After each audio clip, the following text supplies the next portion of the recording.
चलिए गाइज, हमारा next naming reaction है फिटिंग अभिक्रिया। फिटिंग अभिक्रिया देखिए गाइज, जैसे कि आपने देखा था जो वोल्टेज अभिक्रिया होती है वो हैलो एल्केन पे काम करती है, यानी कि हैलो एल्केन ही वोल्टेज अभिक्रिया देते हैं, जबकि फिटिंग अभिक्रिया हैलो एरेन देते हैं। ठीक है, वहाँ पे हम हैलो एल्केन के 2 अणु लेते थे, यहाँ पे हम हैलो एरेन के 2 अणु लेंगे। वहाँ पे हम सोडियम की उपस्थिति में अभिक्रिया कराते थे, यहाँ भी सोडियम से ही कराएंगे। वहाँ पे शुष्क ईथर में अभिक्रिया होती थी, यहाँ भी शुष्क ईथर में अभिक्रिया होगी। बस अंतर किस बात का होगा, वहाँ पे हैलो एल्केन के 2 अणु थे और यहाँ पे हैलो एरेन के 2 अणु होंगे। बस इतना सा अंतर है। क्लियर गाइस, चलिए शुरू करते हैं।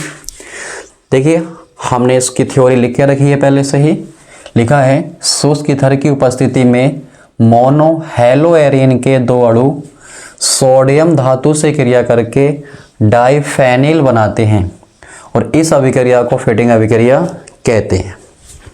जैसे कि आपने देखा था वोल्टेज अभिक्रिया में जो मुख्य उत्पाद था वो एल्केन था, जबकि यहाँ पे डाइफेनिल है। ओके, चलिए क्लास को शुरू करते हैं। तो देखिए,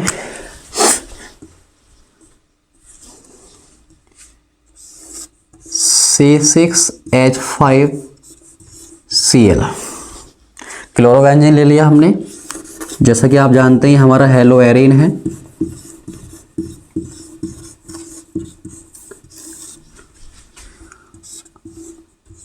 अभिक्रिया सोडियम धातु से होनी है, 2 अणु लेने हम यहाँ भी, और एक क्लोरो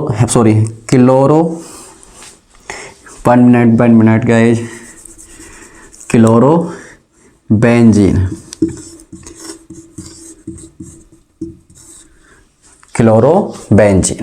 तो एक अणु हमारा ये हो गया क्लोरोबेंजीन का, एक मैं यहां ले रहा हूं।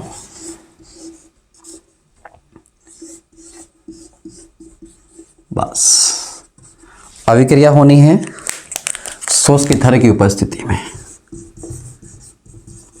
मतलब शुष्क ईथर में अभिक्रिया कराएंगे। जिस पात्र में अभिक्रिया चल रही होगी उस पात्र में हमने शुष्क ईथर भर के रखा है, उसके अंदर हम अभिक्रिया करवा रहे हैं।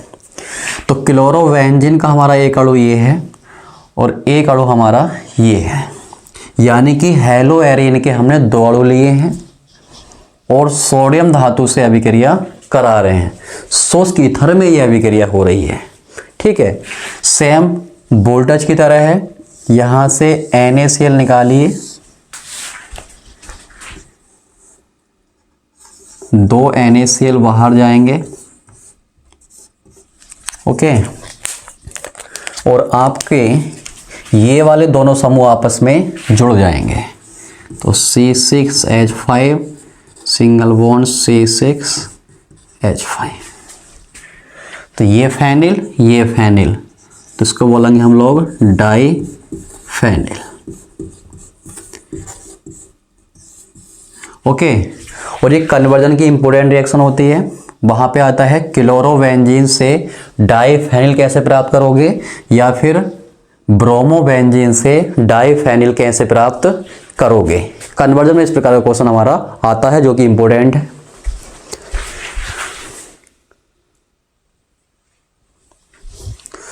हम इस रिएक्शन को इस तरीके से भी दिखा सकते हैं। यहाँ पे हम बेंजीन की रिंग इस्तेमाल कर सकते हैं कुछ इस तरीके से।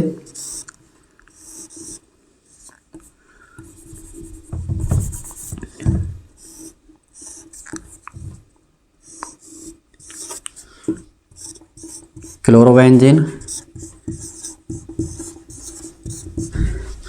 और हमारा एक इधर क्लोरोबेंजीन, ये लीजिए। ओके,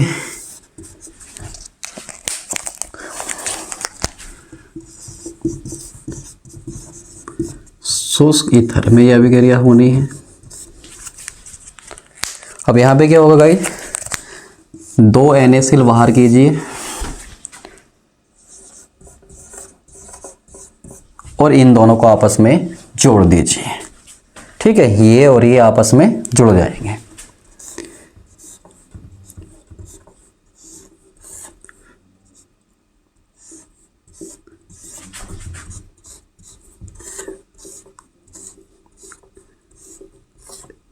इस तरह से।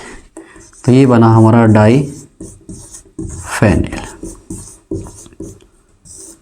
ये लीजिए, ये हमारा क्लोरो बेंजीन।